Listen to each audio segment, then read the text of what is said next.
Kingdom லைஃப்னா அவரே சார்ந்து கொண்டு வாழுகிற வாழ்க்கை, அவர் மீது உங்கள் பாரத்தை வைத்து விடுகிற வாழ்க்கை, முற்றிலுமாய் அவருடைய கண்ட்ரோலுக்குள்ள வருகிற வாழ்க்கை. மறுபடி உங்க மூளையில திட்டம் போட போட நீங்க டயர்ட் ஆயிருவீங்க சிஸ்டர், டயர்ட் ஆயிருவீங்க. இன்னைக்கு காலையில நான் ஒரு முடிவுக்கு வந்தேன். ஆண்டவரே, என்னுடைய பிரசங்கத்திலலாம் கிடையாது, நான் சொல்றதெல்லாம் கிடையாது, இது எல்லாத்தையும் தாண்டி 50 வருஷத்துக்கு அப்புறம் நான் எப்படி இருக்க போறேன்றது உங்களுக்கு தான் தெரியும். 50 வருஷத்துக்கு அப்புறம் நான் எப்படி இருக்கேன், நீங்க போட்ட திட்டம் தான் வாழ்க்கையில் நடக்க போகுது. அதனால நான் போட்டு ரொம்ப எஃபர்ட் எடுக்க போறது இல்லை. நீங்க பேசினா நான் பேசுறேன், அங்க போய் சும்மா நின்றுட்டு வரேன்னா சும்மா நின்றுட்டு வரேன். ஏன்னா ஒன்று மட்டும் எனக்கு தெரியும், நான் எவ்வளவு எஃபர்ட் எடுத்தாலும் 5 வருஷம் கழிச்சு நான் இருக்கிற இடத்துல தான் இருப்பேன், இருக்கிற இடத்துல தான் இருப்பேன். ஆனால் ஒரு எஃபர்ட் எடுக்கலைனாலும் நீங்க என் வாழ்க்கையில வச்சிருக்கிற திட்டம் நிறைவேறும்னா அது நிறைவேறும், அவ்வளவுதான். ஹல்லேலூயா, ஹல்லேலூயா, ஹல்லேலூயா. நீதிமான் தள்ளாட விட மாட்டான், நித்தமும் காத்து நடத்திடுவார். நீதிமான் தள்ளாட விட மாட்டான், நித்தமும் காத்து நடத்திடுவார். கர்த்தர் மேல் பாரத்தை வைத்து விடு, கலங்கி தவிக்காதே, அவரே உன்னை ஆதரிப்பார், அதிசயம் செய்வார். கர்த்தர் மேல் பாரத்தை வைத்து விடு, கலங்கி தவிக்காதே, அவரே உன்னை ஆதரிப்பார், அதிசயம் செய்வார். கிங்டம் லைஃப்னா என்ன தெரியுமா? அவரே சார்ந்துக்கிட்டு ஃப்ரீயா வாழ்ற வாழ்க்கை. என்கிட்ட வந்து, சார் ஃப்ரீயா வாழ்ற வாழ்க்கையோட ரகசியம் என்ன சார்?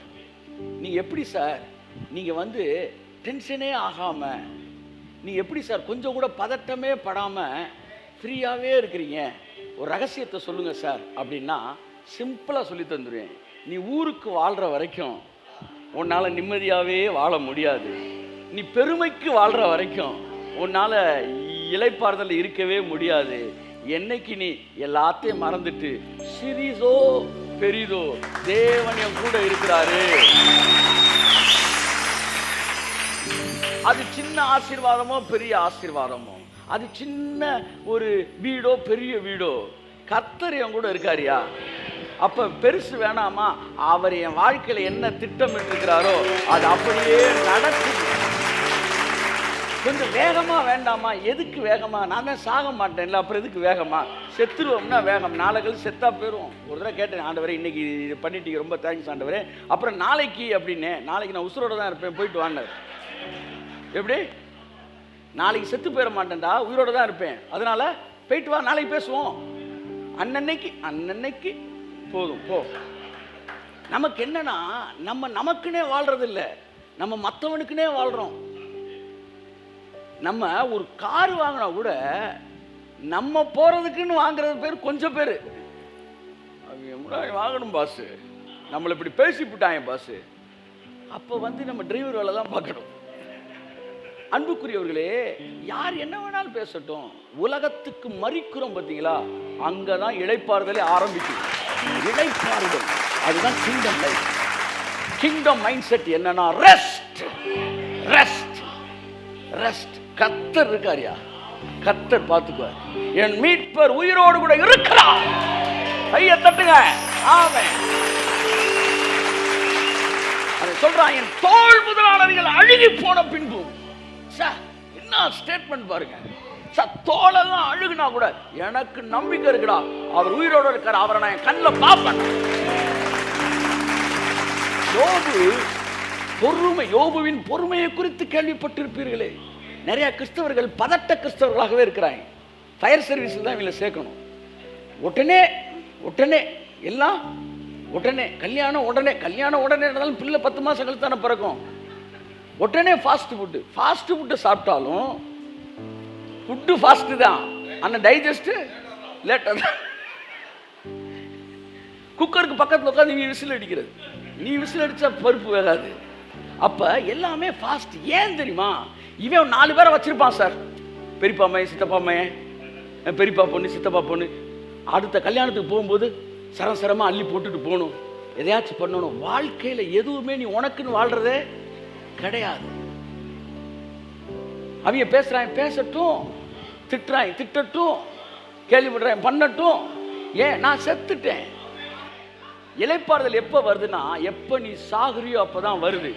அதனாலதான் கல்லறையில எழுதி வைக்கிறாங்க, இவர் இளைப்பாறுதலுக்குள் பிரவேசித்து விட்டார். கையத்தட்டே.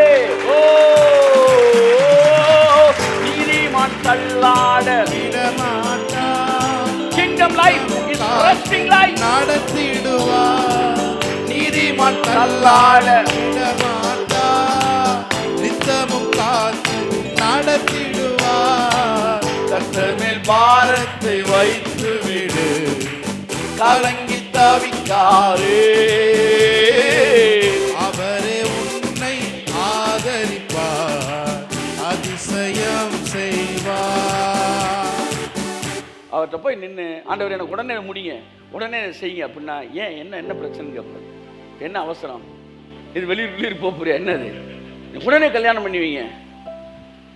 நம்ம அப்படி போய் சொன்னா கர்த்தர் சொல்லுவாரு, முடிப்போம்டா, ஏன் பதற? எல்லாருக்கும் முடிஞ்சிருச்சு, எல்லாருக்கும் புரியல. இப்ப உனக்கு என்ன பிரச்சனை? உனக்கு கல்யாணம் நடக்கணுமா? எல்லாருக்கும் முடிஞ்சது உனக்கு பிரச்சனையா? உனக்கு முடியாத பிரச்சனையா? இவனுக்கு அவனுக்கு முடியலன்றது பிரச்சனை இல்ல, எல்லாருக்கும் முடிஞ்சிருச்சுன்றது பிரச்சனை. அப்ப எவனுமே முடிக்காம இருந்தா இப்ப ஒண்ணுமே இல்லை. கல்யாணத்தை பத்தி யோசிக்காம இருக்காங்க. அவங்க 2 கல்யாணம் வீட்டுக்கு கூட்டு போங்களேன், அடுத்த வீட்டுக்கு வந்தோடனே காபா காபா காபான்னு வாங்க. நான் உடனே மேட்ரிமோனியில பாரு, என்னன்னா அவன் கல்யாணத்தை பார்த்துட்டான். இவனுக்கு முடியலன்ற பிரச்சனை இல்லை, அவனுக்கு முடிஞ்சிருச்சுன்ற பிரச்சனை. ஒரு இமேஜினேஷன். நான் போய் கேட்குறேன், ஆண்டு எனக்கு உடனே முடிச்சு வைங்க. போய் மெதுவாக முடிச்சு வச்சேன். வயசு போகுது இல்லை, வயசு போகுதுதான் பிரச்சனை. ஆமா, சரி வயசு போகாது, அடுத்து சொல்லு, அடுத்து சொல்லு. ஆண்டு இந்த ஆசீர்வாதத்தை உடனே தாங்க, தருவோம், தரேன் தரேன், கட்டாயம் தரேன். சீக்கிரம் தாங்க. அந்த செத்துட்டு போன பிறகு சாகவே மாட்டேன். வேற என்ன சொல்லு, டக்குன்னு சொல்லு. என் வாழ்க்கையில் நீங்கள் உனக்கு கார் தாங்க அப்படின்னு தரேன்டா அப்படின்னா நீ தருவீன்னு எங்களுக்கு தெரியும்.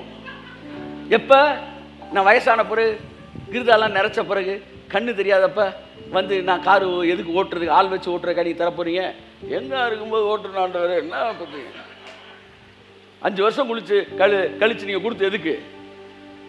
அதுக்குள்ள வயசாயிருமே. இப்போ 5 வருஷம் உனக்கு பிரச்சனையா, வயசு பிரச்சனையா? வயசு பிரச்சனை, வயசு ஆகாது. அடுத்து சொல்லு, அடுத்து சொல்லு. நேற்று ஒருத்தர் கேட்டார், உங்களுக்கு வயது 26 28? எங்களுக்குள்ள பெரிய குழப்பமா இருக்குது. இதுவா அதுவா? ஜெபித்து சொல்லுங்களேன். எதுக்கு உனக்குள்ள குழப்பம்?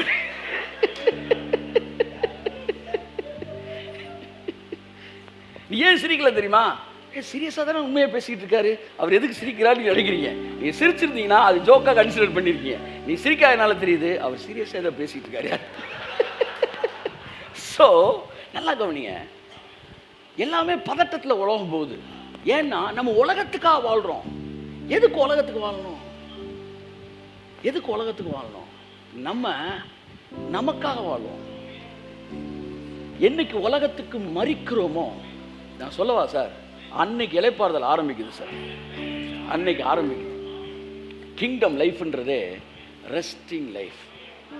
Resting life. என்னால் வந்து இப்போ பாருங்க, உங்கள் மனைவி உலகத்துக்கு மறித்தவளாக இருந்தால், எவ்வளவு பெரிய திருமண வீட்லேயும் கூட சிம்பிளாக ஒரு சின்ன செயினை போட்டுக்கிட்டு உங்க கூட வருவாங்க. அப்படி மனைவி உங்களுக்கு கிடைத்திருந்தால் நீங்கள் பாக்கியவான். எனக்கு நகை வேணும்னு கேட்குறவங்களுக்கு நீங்கள் வாங்கி கொடுக்கலாம். ஆனால் ஊருக்காக நம்ம வாங்கி போட முடியாது. அப்போ வாழ்க்கையில் பாதி நாள் மற்றவர்களுக்காக வாழ்கிறார்கள். இவங்க வாழ்க்கையில் எப்போவுமே ஒரு பதட்டம் இருக்கும். ஆனால் தேவனுடைய ராஜ்யம் பதட்டம் அல்ல, அது ரெஸ்ட். ரெஸ்ட். நான் சொல்ல வந்த விஷயம் வேறு, நான் சொல்லி நான் முடிக்கிறேன். இன்றைக்கி உங்களை ஆசீர்வதித்து நான் அனுப்புகிறேன். எப்பெல்லாம் உங்களுக்கு பதட்டம் வருதோ அப்பெல்லாம் இந்த உலகத்துக்கு செத்துருங்க. இப்போ பாருங்க, நான் ஒரு பிளான் போட்டிருக்கிறேன். அந்த பிளானுக்குள்ளே வந்து எல்லாம் நடக்கணும், இதுக்குள்ளே இந்த வேலையெல்லாம் முடியணும்னு வச்சுருக்கிறேன். பார்த்தா அந்த வேலையை என் கையில் கொடுத்தா தான் அடுத்து நான் என் வேலையை முடிக்க முடியும். அப்போ தான் நான் ஒரு ஃபங்க்ஷனை ரெடி பண்ண முடியும். ஆனால் கையில் என்கிட்ட கீ கொடுக்குறவர் லேட் பண்ணிகிட்டே இருக்கார். ஒன்று எனக்குள்ளே பதட்டம் வருது. ஐயோ, கடைசி நேரத்தில் கீயை கொடுத்தானா அதுக்கப்புறம் எப்படி இதெல்லாம் செய்கிறது அப்படின்னு யோசிக்கிறேன். கர்த்தர் சொன்னார், கடைசி நேரத்தில் கொடுத்தாருன்னா திறக்கிறத லேட்டாக தர. ஓ, இப்படி ஒன்று இருக்கோ, நான் யோசிக்கவே இல்லை. அந்த டேட்டை நீ ஃபிக்ஸ் பண்ணுற. இப்போ அந்த டேட்டு கொண்டாடுறத சாதாரண சர்ச்சில் கொண்டாடு. ஏன் கொண்டாட மாட்டேன்ற? 10 பேர் ஒன்று பார்க்குறாங்க. இல்லை இல்லை, எங்கே வேணாலும் எதை வேணாலும் எவ்வளவு எளிமையாக வேணாலும் நீ ஒன்று செய்கிறதுக்கு தயாராக இருப்பினா எந்த டேட்டும் ஒன்றை போட்டு என்ன செய்யாது, பிரச்சனை பண்ணாது. சரி, லேட்டாக கொடுத்தா லேட்டாக திறப்போம், லேட்டாக பண்ணிக்குவோம். இதை நம்ம அப்படியே அமைதியாக போவோம். சார் அந்த ஃப்ளெக்சிபிலிட்டி இருக்குது பார்த்தீங்களா? இங்கே தான் பிசாசு உங்களை எங்கிட்டு பிடிச்சாலும் நீங்கள் வலிவிக்கிட்டே இருப்பீங்க. உங்களை அவன் ப்ரெஷரை கொடுக்கவே முடியாது. சுயத்துக்கு செத்த ஒருத்தனை பிசாசு டெம்ப்ட் பண்ணவே முடியாது. ஆமென். தகப்பனும் தாயும் கைவிட்டாலும் கர்த்தர் உன்னை சேர்த்து கொள்வார். கர்த்தர் மேல் பாரத்தை வைத்து விடு, கலங்கி தவிக்காரே. அவரே உன்னை அதிசயம் செய்வார். அவரே நமக்கு ஒன்று தரணும்னு நினைச்சிட்டாருன்னா இந்த உலகமே இழுத்துனாலும் அது வந்துடும் சார். அது வந்துடும் சார். என் வாழ்க்கையை நான் பார்த்துட்டேன் சார். ஒன்று தரணும்னு முடிவு எடுத்துட்டாருன்னா உலகமே இழுத்திருந்தாலும் அது வந்துடும். ஆனால் தரக்கூடாதுன்னு முடிவு எடுத்துட்டாருன்னா உலகமே உங்கள் பக்கத்தில் நான் இருக்கேன்னாலும் நீ இருப்ப, ஆனால் நான் இருக்க மாட்டேன். உலகமே உங்களுக்கு சப்போர்ட் பண்ணாலும் அது உங்களுக்கு வராது. ஒருத்தர் சொல்லுவார், நான் செய்கிறது எல்லாமே சக்ஸஸ் ஆகும் சார், நான் உங்களுக்கு எப்படி முடிச்சு கொடுக்குறேன் சார் சொல்லுவார். ஆனால் அவர் சொல்லுவார், எல்லாமே சக்ஸஸ் ஆகுது சார், என்னன்னு தெரியல உங்கள் மேட்ரு மட்டும் ஓடி அடைய மாட்டேன்றார். ஏன்னா ஆக்ஷன் தான் இங்கே, டைரக்ஷன் எல்லாம் அங்கே. இது புரிஞ்சுக்கிட்டீங்கன்னா நீங்கள் அமைதியாக இருப்ப. யோபுடைய பொறுமை காரணம் என்ன தெரியுமா?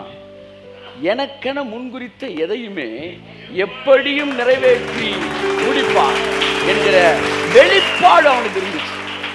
அப்படியே கும்முன்னு தூங்கிட்டு போயிடணும் சார். கொடைக்கானல் போறீங்கன்னா தூங்கிட்டே போயிடணும். டிரைவருக்கு சொல்லலை, நீ வர கூட போறாளே, நீங்க அப்படியே எட்டி எட்டி பார்க்கக்கூடாது. கொடைக்கானல் வந்துருச்சா கொடைக்கானல், நீ எவ்வளவு தூரம் எட்டி பார்த்தாலும் கொடைக்கானல் வர்றப்பதான் வரும். ரொம்ப தலையிலே நீட்டிடாத. ஆமா, டேர்னிங்ல தட்டிட்டு போயிட போறாய். ஃப்ரீயா இருங்க, அப்படியே ரிலாக்ஸ்டா அப்படியே கொஞ்சம் சாய்ங்க, அப்படி சாஞ்சு உட்காருங்க. எல்லாம் பார்த்துக்குவார், கர்த்தர் பார்த்துக்குவார். என்ன பண்ண? தேங்க்ஸ் பண்ணு. எதுக்கு தேங்க்ஸ் பண்ண? என் ஃப்ரெண்ட் முந்தானே சொன்னேன், தேங்க்ஸ் பண்ண. எதுக்கு தேங்க்ஸ் பண்ண? மேலே ஃபேன் சுற்றுதுல தேங்க்ஸ் பண்ணு, கீழே சேர் இருக்குல்ல தேங்க்ஸ் பண்ணு, நல்ல வெயில் இல்லாமல் இடத்துல உட்காந்துருக்கோம்ல தேங்க்ஸ் பண்ணு. எப்பவுமே பெருசுலேருந்து தேங்க்ஸ் பண்ணிட்டு வரக்கூடாது, சிறுசுலேருந்து தான் அப்படியே போகணும்.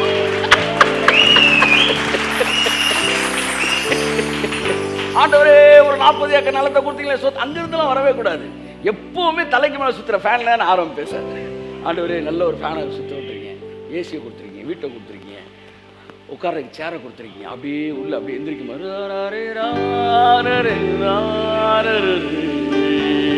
நடு ரோட்டில் விட்டுட்டாரு நம்மள, பக்கத்து பசங்க நடு ரோட்டில் விட்டுட்டாரு. நல்லா தானே இருக்கிறோம், சாப்பிட்றீங்களே, சோறு கிடைக்குதுல, ட்ரெஸ்ஸு போட்டிருக்கீங்களே, தோத்திரம் பண்ணு, தோத்திரம் பண்ணு. ஆமாம், பூர்த்தியான வாழ்க்கை அதுதான் கிங்டம் லைஃப். என் தகப்பன் வீட்டில் அறவயிற்று சாப்பாடுன்னு சொல்ல பூர்த்தியானன்னா, அதாவது abundance, that is what kingdom mind set. எதையுமே காம்ப்ரமைஸ் லைஃபாக வாழ்கிறது இல்லை, கொஞ்சம் குறைச்சிக்கணும். Overflow of life kingdom life. என் அன்புக்குரியவர்களே, கிங்டம் லைஃப் அப்படின்னா ரெஸ்டிங் லைஃப். அப்பாவோட ஒப்புரவாகிறது தான் அப்பா வீட்டுக்கு வர்ற அனுபவம். ஸோ கர்த்தர் நம்மை ஆசீர்வதிப்பாராக. போன வாரத்துக்கு முந்தின வாரம் பார்த்தோம், தகப்பன் வீடு, fathers house mind set is kingdom mind set. அடுத்த வாரம் பார்த்தோம், வேலைக்காரன் கம்பேர் பண்ணான். வேலைக்காரன் பூர்த்தியான சாப்பாடு சாப்பிடும்போது என்னை நல்லா வச்சுக்குவாரியா எங்கள் அப்பா அப்படின்ற மனநிலை. இந்த உலகத்தில் இருக்கிறவங்களாம் நல்லா இருக்கான்னா உங்களை தேவன் திக்கற்றவர்களாக விட்டுருவாரா? பைபிள் சொல்லுது, உலகமே அழுவும் ஆனால் நீ சந்தோஷப்படுவ. கர்த்தர் சொன்னார், நான் உங்களை திக்கற்றவர்களாய் விடேன். அன்புக்குரியவர்களே, உலகத்தாரெலாம் நல்லா இருக்கும்போது நம்ம இன்னும் நல்லா இருப்போம். ஆகவே கிங்டம் மைண்ட் செட்டுன்றது அவனை பார்க்கும்போது நமக்கு வர்ற தைரியம். ஸோ கிங்டம் மைண்ட் செட்னா இன்றைக்கி என்ன பார்க்குறோம்னா, 22 மட்டும் வாசிங்க, நான் ஒரு 2 வார்த்தை சொல்லி முடிக்கிறேன். 22, 23. அப்பொழுது தகப்பன் தன் ஊழியக்காரரை நோக்கி, நீங்கள் உயர்ந்த வஸ்திரத்தை கொண்டு வந்து இவனுக்கு உடுத்தி, இவன் கைக்கு மோதிரத்தையும் கால்களுக்கு பாதரட்சைகளையும் போடுங்கள். பார்த்தீங்களா, பின்மாறிட்டு வந்திருக்கிறான். அப்பா வீட்டுக்கு வந்தோன்னு அப்பா சொல்கிறாரு, சரி பையன் வந்துட்டா, ஏதோ ஒரு ட்ரெஸ்ஸை கொடுப்பா அப்படின்னு சொல்லாமல் உயர்ந்த வஸ்திரத்தை கொடுங்கள் என்று சொன்னார். அதாவது உயர்ந்த வஸ்திரம். அடுத்து 23ல சொல்றாரு கொழுத்த கன்றை. எல்லாம் சொல்லுங்க. நான் தப்பா வாசிப்பேன், நீங்க வந்து ரைட்டா வாசிக்கணும். சரியா? கிங்டம் லைஃப் ஸ்டைல்னா என்னன்னு நான் சொல்றேன். சரியா? வஸ்திரத்தை கொண்டு வாருங்கள், கன்றை கொண்டு வாருங்கள். எல்லாத்துலயுமே ஒரு அட்ஜெக்டிவ் வச்சுதான் சார் பேசுறாரு. வஸ்திரத்தை கொண்டு வாருங்கள் அல்ல, உயர்ந்த வஸ்திரத்தை கொண்டு வாருங்கள். தேவன் உங்களை எப்படி திரும்ப வாழ வைக்கணும்னு விரும்புறாரு? உங்களை டாப் கிளாஸை தான் வாழ வைக்க விரும்புகிறார். அதுதான் அவரோட மைண்ட்ல இருக்கு. உன் நினைவுகள் என் நினைவுகள் அல்ல. பூமிக்கு வானம் எவ்வளவு உயரமாய் இருக்கிறதோ அவ்வளவு உயரமாய் உன் நினைவுகளை விட என் நினைவுகள் உயரமாய் இருக்கிறது. அதனால நம்ம எல்லாத்துக்கும் வந்து ஒரு ரெஸ்ட்ல தேங்க்ஸ் கிவிங் மைண்ட் செட்டோட இருக்கிறோம். காரணம் என்னன்னா, கர்த்தர் எனக்கு வச்சிருக்கிற லைஃப் டாப் கிளாஸ் லைஃப் தான் எனக்கு வச்சிருக்கிறார். இயேசுவின் நாமத்தினால கரங்களை தட்டி கர்த்தருக்கு நன்றி சொல்லுவோம். ஆமென். That is what God's plan on me. ஆமென். கொழுத்த கன்றை கொண்டு வாருங்கள், உயர்ந்த வஸ்திரத்தை கொண்டு வாருங்கள். 27 வாசிப்போம். அதற்கு அவன், உம்முடைய சகோதரன் வந்தார், அவர் மறுபடியும் சுகத்துடனே உம்முடைய தகப்பனிடத்தில் வந்து சேர்ந்தபடியினாலே அவருக்காக கொழுத்த கன்றை அடிப்பித்தார் என்றார். செகண்ட் டைமும் அது வருது, கொழுத்த கன்றை அடிப்பித்தார் என்று. 30 வாசிங்க. வேசிகளிடத்தில் உம்முடைய ஆஸ்தியை அழித்து போட்ட உம்முடைய குமாரனாகிய இவன் வந்தவுடனே கொழுத்த கன்றை இவனுக்காக அடிப்பித்தீரே என்றார். கொழுத்த கன்று எத்தனை தடவை வருது சார்? அப்ப இந்த சாப்டரோட கான்டெக்ஸ்ட் என்னன்னா, அப்பா, அதாவது ராஜ்யத்தின் வாழ்க்கை என்பது ஏனோதானோ வாழ்க்கை அல்ல, கொழுமையான வாழ்க்கை. Best among the best is kingdom life style. அது ஏற்றுக்காம போங்க. ஆனால் ஒன்று விஷயம், இதுதான் நம்ம வாழ்க்கையில் உள்ளேருந்து வெளியே வரும். ஒன்றை நீங்கள் செய்வீங்க, அது மாதிரி எங்கேயுமே இருக்காது. அப்படி தான் நீங்கள் செய்வீங்க. சரியா? இது எல்லாருக்கும் இல்லை, யார் ரிசீவ் பண்ணுறீங்களோ அவங்களுக்கு. ஒரு விஷயத்தை நீங்கள் செய்வீங்க, செஞ்சு முடித்தோடனே அந்த மாதிரி எங்கேயாச்சும் இருக்குன்னு பார்த்தா எங்கேயுமே இருக்காது, நீங்கள் மட்டும்தான் செஞ்சுருப்பீங்க. அப்படி ஒரு மாஸ்டர் டச் உங்கள் வேலையில் இருக்கும். அதை தேவன் செய்வார். அப்பேற்பட்டவர்களுக்கு தான் தேவன் இந்த வாக்குத்தத்தத்தை கொடுக்கிறாரு. பூமியிலே எந்த தேசத்திலும் நடக்காத அற்புதங்களை உனக்கு முன்பாக நான் செய்வேன். நான் ஒரு அற்புதத்தை நான் செய்வேன். அந்த அற்புதம் இதுக்கு முன்னாடி நான் ஒரு அற்புதத்தை செய்வேன். அந்த அற்புதத்தை இதற்கு முன்பாக இந்த உலகத்துல எங்கேயாச்சும் நடந்திருக்கான்னு தேடி பார்த்தா உலகத்துல எங்கேயுமே அது நடந்திருக்காது. உலக சரித்திரத்தில் அது இருக்காது. ஏன் இந்த வேதாகமத்தில் கூட தேடி பார்த்தாலும் அது இருக்காது. உலகத்தில் எந்த தேசத்திலும் நடக்காத அற்புதங்களை நான் உனக்கு முன்பாய் செய்வேன். ஏன்னா உன்னை நான் அந்த இடத்துல வச்சிருக்கிறேன். உன்னோடு கூட இருக்கிற ஜனங்கள் பாக்கியவான்கள். ஏன்னா உன்னோடு கூட இருக்கிறவர்கள் கர்த்தருடைய செய்கையை காண்பார்கள்.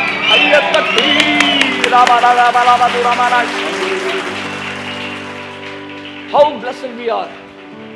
மோசே பார்த்து சொல்றாரு, டேய் உன் கூட இருக்கவன்லாம் பாக்கியவான்றான்றாரு. ஏன்? செங்கடல் பழக்கிறதே பார்க்க போறான். நம்மளாம் பென்கரில் இதில் பார்த்துக்கிட்டு இருக்க 10 Commandmentsல அவன் நேரில் பார்த்தான். பரலோகத்தில் பார்க்கும்போது அவன் சொல்லுவான், இல்லை நாங்களும் மோசே கூட இருந்தோம், சரியானவங்க, ஃபுல்லாக கிராஃபிக்ஸ் மாதிரி இருந்துச்சுங்க, வானத்துலேருந்து மண்ணாங்க, அப்படியே வந்து கடலை திறந்துச்சுங்கண்ணா. அப்புறம் லோக்கல் பாஸ்டர் கூட இருந்து ஒரு 10 பேரும் போயேன். ஆமாம், எங்கள் இதில் ஒரு 4 பேர் காய்ச்சலில் சுகமானாங்க, அதுதான் உனக்கு கிடைச்ச பாக்கியம், விடு, எங்களுக்கு கிடைச்ச பாக்கியம். அப்போ சாமுவேல் கூட இருந்தவங்க, மோசே கூட இருந்தவங்க, தாவீது கூட இருந்தவங்க, ஒவ்வொருத்தனுக்கும் ஒரு எக்ஸ்பீரியன்ஸ் இருக்குது. அப்போ தேவன் இந்த உடன்படிக்கை பண்ணுறோன்னு பார்த்து சொல்கிறாரு, உன் கூட இருக்கவனுக்கு ஒரு எக்ஸ்பீரியன்ஸ் வரப்போகுது. அந்த எக்ஸ்பீரியன்ஸ் என்னன்னா, இது வரைக்கும் இந்த உலகத்தில் எவனும் பார்க்காத அற்புதத்தை உன்னோடு கூட இருக்கிற ஜனங்கள் காண்பார். கையை தட்டி கர்த்தருக்கு நன்றி சொல்லுவோம். ஓகே என் அன்புக்குரியவர்களே, ஸோ ராஜ்யத்தின் வாழ்க்கை என்பது ஒரு மாஸ்டர் டச் லைஃப். நீங்கள் செய்வீங்க, அது மேலானதாக இருக்கும். உயர்ந்த வஸ்திரம், கொழுத்த கன்று 3 முறை வருகிறது. அது எதை காட்டுதுன்னா உம்முடைய வீட்டின் நன்மையினாலே அவர்கள் திருப்தி ஆவார்கள். ராஜ்யத்தின் வாழ்க்கை என்பது பற்றாக்குறை வாழ்க்கை அல்ல. உங்கள் பற்றாக்குறை மத்தியிலிருந்து தேவனை நீங்கள் துதிக்கலாம். ஏன் துதிக்கலாம்னா, உங்களுக்கு தேவன் வச்சிருக்கிற வாழ்க்கை நிரம்பி வழிகிற வாழ்க்கை. ஆகவே சங்கீதம் 39ல் ஒரே வசனத்தை வாசிப்போம். 36:8. உமது ஆலயத்தில் உள்ள சம்பூரணத்தினால் திருப்தி அடைவார்கள். ஆமென். சம்பூரணத்தினால் திருப்தி அடைகிற வாழ்க்கை தான் ராஜ்யத்தின் வாழ்க்கை. ராஜ்யத்தின் மைண்ட் செட் என்னன்னா, போதும்ன்ற மைண்ட் செட்டில் சம்பூரணம். எல்லாம் சொல்லுங்க, சம்பூரண வாழ்க்கை. அதுதான் ராஜ்யத்தின் வாழ்க்கை. உமது வீட்டின் சம்பூரத்தினால், ஆங்கிலத்தில் அப்படிதான் இருக்கு. உங்க வீடு, அப்பா வீட்டில் நம்ம வந்து அப்பாவுடைய ராஜ்யத்துக்குள்ள வர்றது, அப்பாவோட வீட்டுக்குள்ள வருது, அப்பாவோட ராஜ்யத்துக்கு வருது. வரும்போது சம்பூரணம். எல்லாம் சொல்லுங்க, சம்பூரணம். இன்னைக்கு முடிஞ்சோடனே எனக்கு ஒரு வேலை இருக்குது. என்னன்னா, என் லைஃப்பில் எதெல்லாம் வந்து இன்னும் ஃபில் ஆக வேண்டியது இருக்குது அப்படின்றத கர்த்தர் எனக்கு எழுத சொல்லியிருக்கிறார். பாக்ஸாக போடு. ஒவ்வொரு பாக்ஸாக இப்போ ஃபில் ஆக போகுது. ஏசுநாத், உங்கள் குறைவுகள் எல்லாம், பிலிப்பியர் 4:19, உங்கள் குறைவுகள் எல்லாம் இன்னும் கொஞ்ச நாளில் கிறிஸ்து இயேசுவுக்குள் மகிமையிலே நிறைவாக போகிறது. கையை தட்டி கர்த்தருக்கு நன்றி சொல்லுவோம். ஆமென்.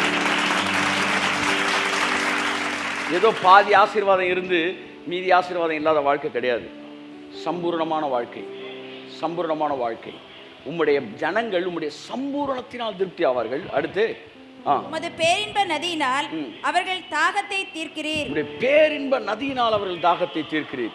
ஆகவே கிறிஸ்டியன் லைஃப்ன்றது, அதாவது கிங்டம் லைஃப்ன்றது அபண்டன்ட் லைஃப். உங்க மைண்ட்ல மட்டும் அந்த அபண்டன்ஸை நீங்க கொண்டு வந்துட்டீங்கன்னா அதுதான் கிங்டம் மைண்ட் செட். ஆண்டவரே, அதுதான் நீங்க எனக்கு வச்சிருக்கீங்க, அதுதான் நீங்க எனக்கு வச்சிருக்கீங்க. சொல்லுங்க, அதுதான் நீங்க வச்சிருக்கீங்க. ஏன்னா நான் என்னுடைய நாமத்தில் வரல, நான் உங்கள் நாமத்தில் வந்திருக்கிறேன். ஃபர்ஸ்ட் சர்வீஸை பற்றி நான் பேசணும், நாமத்தை பற்றி. என் அன்புக்குரியவர்களே, பூமி கேட்டவர்களை சிந்தியாதபடிக்கு தேவனுக்கு ஏற்றவர்களை சிந்தியுங்கள். உங்களுக்கு என்ன வேணும்னு மட்டும் பேசுங்க.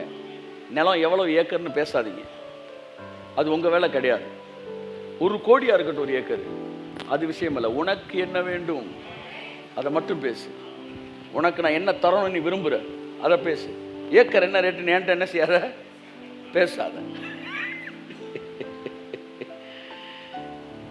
முடிக்கிறேன். ரெய்னார்ட் போங்கே சொல்லுவார், நான் எப்போவுமே என் பாக்கெட்டில் இருக்கிறத வச்சு நான் பிளான் பண்ணவே மாட்டேன், அவர் பாக்கெட்டில் இருக்க வச்சு தான் பிளானை போடுறேன். இதில் எத்தனை பேர் அப்படி இருக்கிறீர்கள்? God bless you. பிளான் போடுங்க, ஊழியர்கள் பிளான் போடுங்க. உங்கள் பையில் இருக்கிற வச்சு இல்லை, தேவனுடைய பையில் இருக்கிறத வச்சு. My father is my ATM. ஆமாம், அவர் தான் என்னோடய ஏடிஎம் மிஷின். நீ எப்போல்லாம் எனக்கு தேவையோ அவர்கிட்ட போய் நான் எடுத்துக்கிறேன். ஆகவே பரிபூர்ணம் உங்களுக்கு இருக்குது, சம்பூர்ணம் இருக்குது. அதான் கிறிஸ்தவ வாழ்க்கை. நீங்கள் தொய்ந்து போய் இருக்க வேண்டிய அவசியம் இல்லை சகோதரி. நீங்கள் இதை புரிஞ்சுக்கிட்டீங்கன்னா இன்னும் கொஞ்சம் நாளில் பாருங்கள், அப்படியே ஊர்ந்து வரும் பாருங்கள் ஆசீர்வாதம். ஊர்ந்து வந்து அப்படியே வந்து அந்த தண்ணி பள்ளத்தை நிரப்புற மாதிரி உங்கள் வாழ்க்கையில் அந்த ஆசீர்வாதம் நிரப்ப ஆரம்பிக்கும். அதுதான் சம்பூரணத்தின் வாழ்க்கை. சம்பூரணத்தின் வாழ்க்கை. என்னை இப்படி வாழ்வதற்கு தேவன் வைக்கல, என்னை சம்பூரணமாய் இருக்கும்படி தேவன் வைத்திருக்கிறார். என் வாழ்க்கையில எல்லாம் சம்பூரணமாய் நிறைவாய் இருக்கும்படி வைத்திருக்கிறார். கிங்டம் லைஃப்ன்றது கன்று அல்ல, கொளுத்த கன்று, உயர்ந்த வஸ்திரம், high class life style. This is what God's plan about your life. எல்லாம் சொல்லுங்க, ஹை கிளாஸ் லைஃப் ஸ்டைல். இப்படி பிடிக்கலாம் விட்டுருங்க. வந்து எனக்கு ரீடைரக்ட் பண்ணுறேன் இயேசு நாமத்தில். யாரெல்லாம் வாயை திறந்து சொல்லலையோ அவங்க ஆசீர்வாதம்லாம் என் பக்கம். ஆமாம், ரீடைரக்ட் ஆகட்டும். ஆமென். ஹை கிளாஸ் லைஃப் ஸ்டைல் சொல்லுங்கள். இப்போ வருது, நல்லா சவுண்ட் வருது. நமக்கு வராட்டினாலும் பரவாயில்ல, அவனுக்கு போயிடக்கூடாது. என்ன சொல்லுங்க, high class life style. High class life style, abundant blessing. That is what God planned.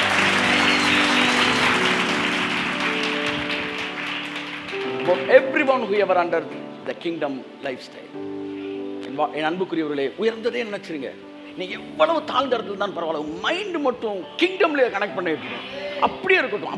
அதே பேசுங்க. அங்கே இருங்க. நீங்க எங்க வேணாலும் இருக்கலாம், நீங்க பிளாட்ஃபார்ம்ல கூட இருங்க. ஆனா உங்க மைண்ட் மட்டும் கிங்டமோட கனெக்ட் ஆயிருக்கணும். கொஞ்ச நாள் கழிச்சு பாருங்க, உங்க வாழ்க்கை வேற ஒரு பிளாட்ஃபார்ம்ல இருக்கும். கை தட்டுங்க. ஆமென். Praise God. ஹalleluya. சாலமன் சொன்னான், என் கண்ணு பார்த்த ஒன்றை கூட அதுக்கு நான் தடை பண்ணவே இல்லை. பார்த்ததெல்லாம் நான் வாங்கினேன், நான் பார்த்ததெல்லாம் டீல் பண்ணி முடித்தேன். சாலமன் சொல்கிறான், சாலமன் ஒரு பவர் இருந்துச்சு, அவன் எதை பார்த்தாலும் வாங்கிடுவான். மெதுவாக ஆவியானவன் காதில் சொன்னார், சாலமனை பார்க்கிலும் பெரியவர் உங்களுடைய. என் கண்ணு பார்த்த ஒன்றையும். ஆமென். எதுக்கு வாங்குறீங்க? இருந்துட்டு போகுது. என்ன பண்ண போறீங்க? அது அப்புறமேட்டு யோசிப்போம். ட்ரெஸ்ஸை வாங்கிட்டு எப்போ போகலான்ற அப்புறம் யோசிப்போம். தீபாவளி வந்துருச்சுன்னு ட்ரெஸ் எடுக்கிற ஆள் நம்ம கிடையாது. ஆமாம், நம்ம ட்ரெஸ்ஸை எடுத்து வச்சுட்டு எதுக்காச்சும் போடுறப்ப போட்டுக்கோண்டா, நல்லா இருக்கோட்டு. அப்படி நிலத்தை வாங்கி போட போறீங்க, அப்படி பில்டிங் வாங்கி போட போறீங்க. இல்லை என்ன பர்பஸ்க்கு வாங்கியிருக்கீங்க? என்ன பர்பஸ்க்கு வாங்க போறீங்க? வாங்கிட்டு யோசிப்போம்யா. 2 டீ சொல்லு அப்புறம் பேசுவோன்றான். இல்லை, பத்திரத்தை முடிங்க, அப்புறம் அதை எப்படி பயன்படுத்தலான்னு அப்புறம் யோசிங்க.